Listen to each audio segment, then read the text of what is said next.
ओम श्री सांब शिवाय नमः। अथेकोनत्रिंशोऽध्यायः 29वां अध्याय। यज्ञशाला में शिव का भागना देखकर तथा दक्ष द्वारा शिव निंदा सुनकर क्रुद्ध हो सती का दक्ष तथा देवताओं को फटकारना और प्राण त्याग का निश्चय। ब्रह्मा जी बोले, हे नारद, दक्ष कन्या सती उस स्थान पर गईं जहां देवता, असुर और मुनिंद्र आदि के कौतूहलपूर्ण कार्य से युक्त महान यज्ञ हो रहा था। सती ने वहां अपने पिता के भवन को देखा, जो नाना प्रकार के आश्चर्यजनक भावों से युक्त, कांतिमान, मनोहर तथा देवताओं और ऋषियों के समुदाय से भरा हुआ था।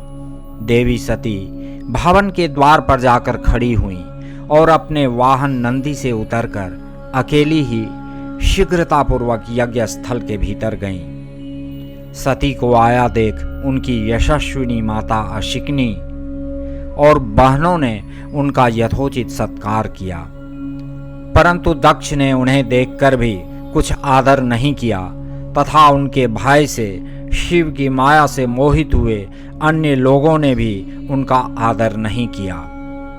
हे मुने, सब लोगों के द्वारा तिरस्कार प्राप्त होने पर भी सती देवी ने अत्यंत विस्मित हो माता पिता को प्रणाम किया। उस यज्ञ में सती ने भगवान विष्णु आदि देवताओं के भाग को देखा, परंतु शिवजी का भाग कहीं भी दिखाई नहीं दिया। तब उन्होंने असह्य क्रोध प्रकट किया। अपमानित होकर भी रोष से भरकर सब लोगों की ओर क्रूर दृष्टि से देखकर दक्ष को भस्म करती हुई सी वे कहने लगी।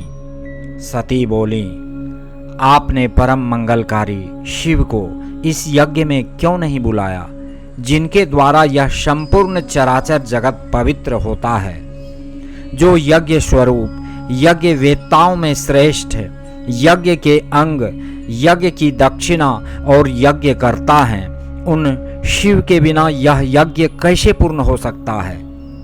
अहो, जिनके स्मरण मात्र से सब कुछ पवित्र हो जाता है, उनके बिना किया हुआ यह सारा यज्ञ अपवित्र हो जाएगा।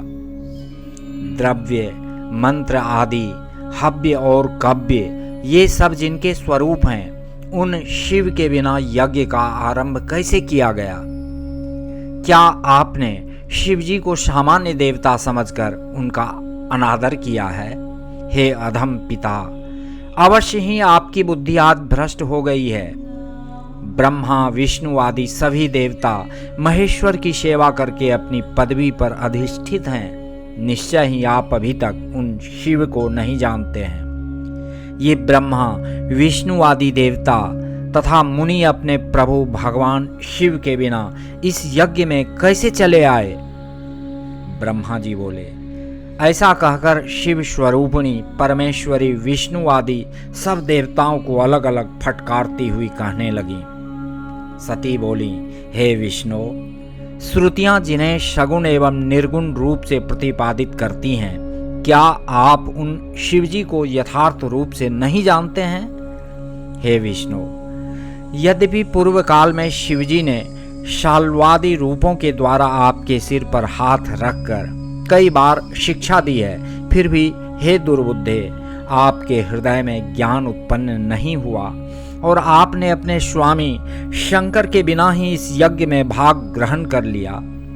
हे ब्रह्मन, आप पूर्व काल में जब 5 मुख वाले होकर सदा शिव के प्रति गर्वित हो गए थे, तब उन्होंने आपको 4 मुख वाला कर दिया था।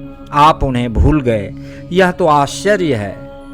हे इंद्र, क्या आप शंकर के पराक्रम को नहीं जानते। कठिन कर्म करने वाले शिवजी ने ही आपके वज्र को भस्म कर दिया था। हे देवताओं, क्या आप लोग महादेव का पराक्रम नहीं जानते। हे अत्रे, हे वशिष्ठ, हे मुनियों, आप लोगों ने यह क्या कर डाला। जब शिवजी दारू वन में भिक्षाटन कर रहे थे, और आप सभी मुनियों ने उन भिक्षुक रुद्र को शाप दे दिया था, तब शापित होकर उन्होंने जो किया था उसे आप लोग कैसे भूल गए? उनके लिंग से चराचर सहित समस्त भुवन दग्ध होने लगा था। ऐसा लग रहा है कि ब्रह्मा विष्णु आदि समस्त देवता तथा अन्य मुनिगण मूर्ख हो गए हैं, जो कि भगवान शिव के बिना ही इस यज्ञ में आ गए। अंगों सहित सभी वेद शास्त्र एवं वाणी जिनसे उत्पन्न हुए हैं, उन वेदांत वेद्य भगवान शंकर को जानने में कोई पार नहीं पा सकता है। ब्रह्मा जी बोले, नारद, इस प्रकार क्रोध से भरी हुई जगदम्बा सती ने वहां व्यथित हृदय से अनेक प्रकार की बातें कहीं। श्री विष्णु आदि समस्त देवता और मुनि जो वहां उपस्थित थे, उनकी बात सुनकर चुप रह गए और भय से व्याकुल चित्त हो गए। तब दक्ष अपनी पुत्री के उस प्रकार के वचन को सुनकर उन सती को क्रूर दृष्टि से देखकर क्रोधित होकर कहने लगे। दक्ष बोले, हे भद्रे, तुम्हारे बहुत कहने से क्या लाभ? इस समय यहाँ तुम्हारा कोई काम नहीं है। तुम चली जाओ या ठहरो। तुम यहाँ किस लिए आई हो? सभी विद्वान जानते हैं कि तुम्हारे पति शिव मंगल रहित, अकुलीन तथा वेद से बहिष्कृत हैं और भूतों प्रेतों के स्वामी हैं। इसलिए हे पुत्री, मुझ बुद्धिमान ने ऐसा जानकर कुवेशधारी शिव को देवताओं और ऋषियों की सभा में नहीं बुलाया। मुझ पापी दुर्बुद्धि ने ब्रह्मा जी के द्वारा प्रेरित किए जाने पर शास्त्र के अर्थ को न जानने वाले उद्दंड तथा दुरात्मा रुद्र को तुम्हें प्रदान कर दिया था। इसलिए हे शुचिस्मिते, तुम क्रोध छोड़कर शांत हो जाओ, और यदि इस यज्ञ में तुम आ ही गई हो तो अपना भाग ग्रहण करो। ब्रह्मा जी बोले। दक्ष के इस प्रकार कहने पर त्रिभुवन पूजिता दक्षपुत्री सती निंदा युक्त अपने पिता की ओर देखकर अत्यंत क्रोधित हो गईं।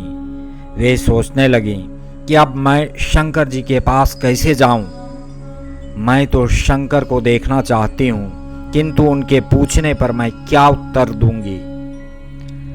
तदनंतर तीनों लोकों की जननी वे सती क्रोध से युक्त हो लंबी श्वास लेती हुई दूषित मन वाले अपने पिता से कहने लगी। सती बोली, जो महादेव जी की निंदा करता है अथवा जो उनकी हो रही निंदा को सुनता है, वे दोनों तब तक नरक में पड़े रहते हैं जब तक चंद्रमा और सूर्य विद्यमान हैं। अतः हे तात, मैं अग्नि में प्रवेश करूंगी और अपने शरीर को त्याग दूंगी। अपने स्वामी का अनादर सुनकर अब मुझे जीवन से क्या प्रयोजन? शिव निंदा सुनने वाला व्यक्ति यदि समर्थ हो तो वह स्वयं विशेष यत्न करके शंभु की निंदा करने वाली की जीभ को बलपूर्वक काट डाले, तभी वह शिव निंदा श्रवण के पाप से शुद्ध हो सकता है।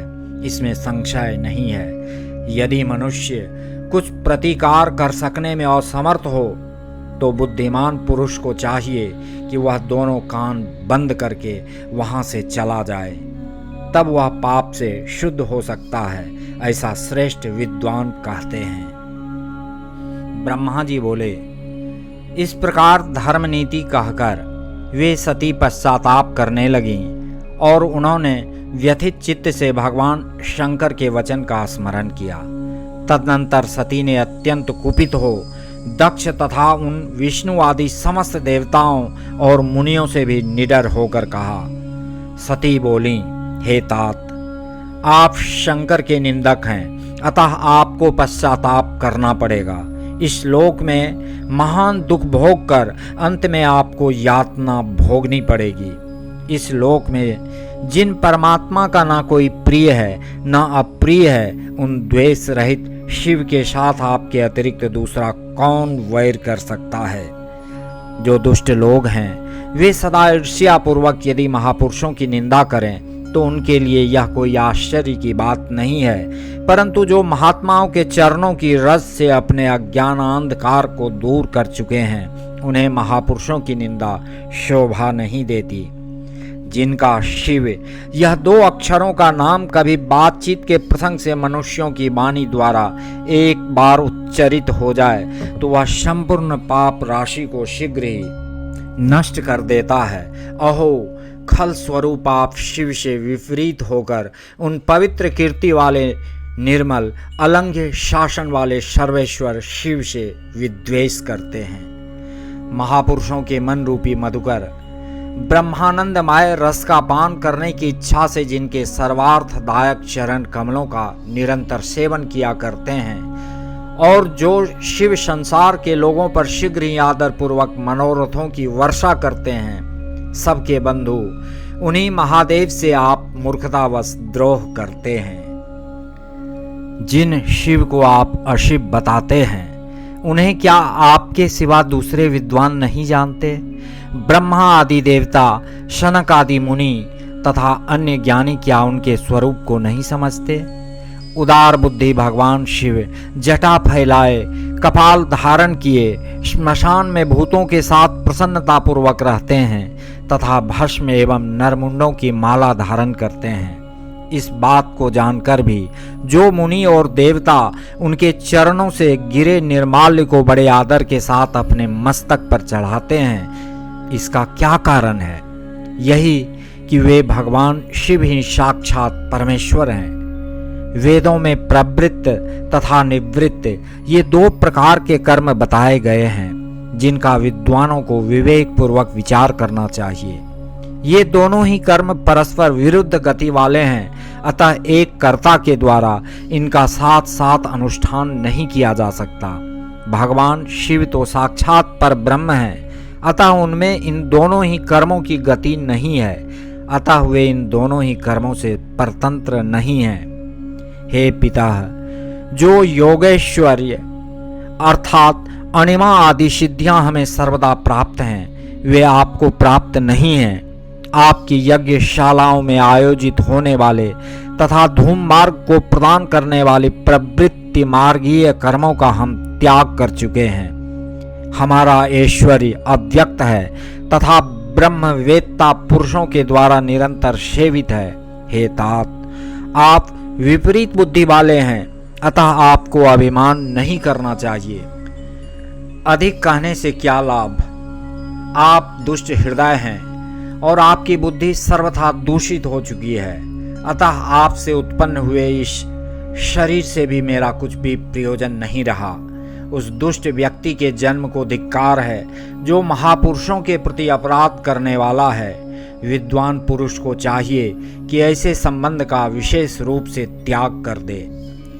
जिस समय भगवान शिव आपके गोत्र का उच्चारण करते हुए मुझे दाक्षायणी कहेंगे, उस समय मेरा मन सहसा अत्यंत दुखी हो जाएगा। इसलिए आपके अंग से उत्पन्न हुए शव तुल्य घृणित इस शरीर को इस समय मैं अवश्य ही त्याग दूंगी और ऐसा करके सुखी हो जाऊंगी। हे देवताओं और मुनियों, आप सब लोग मेरी बात सुने। दूषित मन वाले आप लोगों का यह कर्म सर्वथा अनुचित है। आप सब लोग मूढ़ हैं, क्योंकि शिवजी की निंदा और कलह आप लोगों को प्रिय है। अतः भगवान हर से सभी को इस कुकर्म का निश्चय ही पूरा पूरा दंड मिलेगा। ब्रह्मा जी बोले, हे नारद, उस यज्ञ में दक्ष से तथा देवताओं से ऐसा कहकर सती देवी चुप हो गईं और मन ही मन अपने प्राण वल्लभ शंभु का स्मरण करने लगी।